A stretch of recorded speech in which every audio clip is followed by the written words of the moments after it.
For this painting, lay in a light yellow-green background and smooth in some brown patches to tone down the bright green. Now you repeat this until you have noticed a nice mottled out-of-focus background. Don't forget to go lightly over the drawing outline.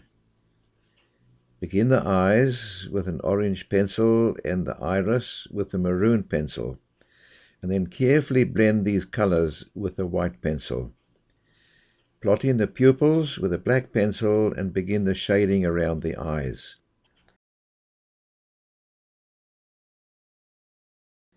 Blend as shown and add any highlights where necessary.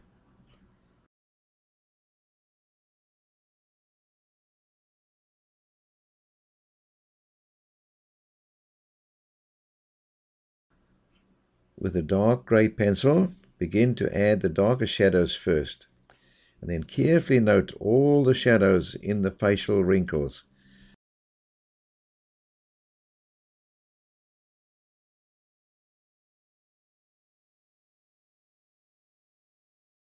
Start the blending with a stump or a rubber shaper, all the while using the stump to also spread in the lighter values.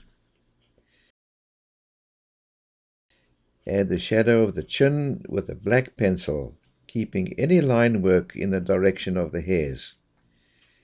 When you have plotted it out, darken up the deeper shadows, blend it, and use the overflow dust to shade in the lighter areas.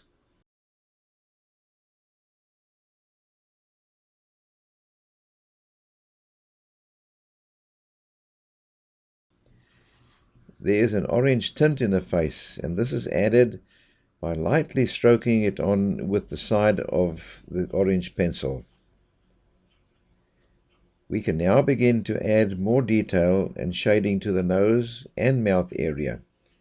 And as you blend, leave out the highlight areas, which will be done later with a white pencil. The light grey pastel paper reflects this very nicely. Use a soft white pencil for this. There are lots of highlights around the tip of the nose.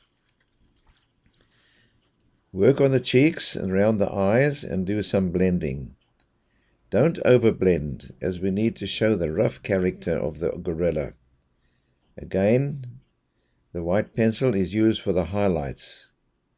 And then we need to do some more touching up. Add these chin and sideburn hairs with a sharp point and in a random fashion. For the sideburns, don't try to add every single hair.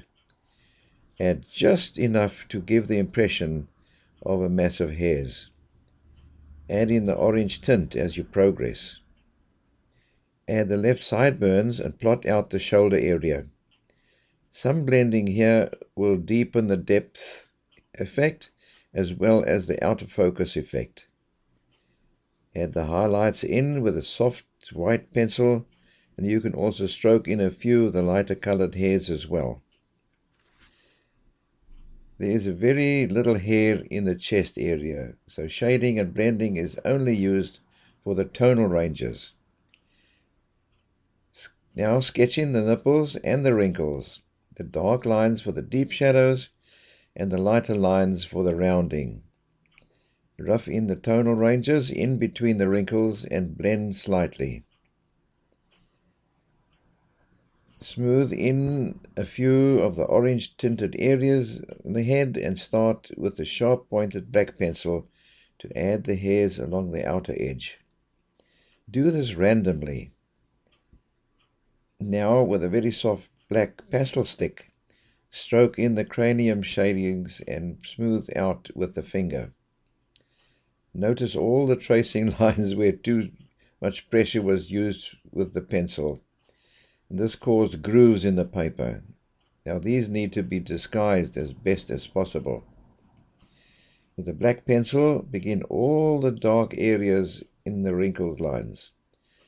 Use a stump or blender to smooth out all the lines, and with a white pencil, add all the highlights. Notice that the forehead has very short hair, in fact too short to indicate. Plot in the main lines of the shoulder to follow the direction of the long shoulder hairs. Do this before detailing begins. Roughly block in the light tonal range and then the darker areas. Blend nicely to form a base for the final hair detailing. Smooth out some of the chest as well. With a sharp pointed white pencil, begin to stroke in the lighter hairs and highlights. Work also on the left side. Now is the time to touch up any areas where you feel it is necessary.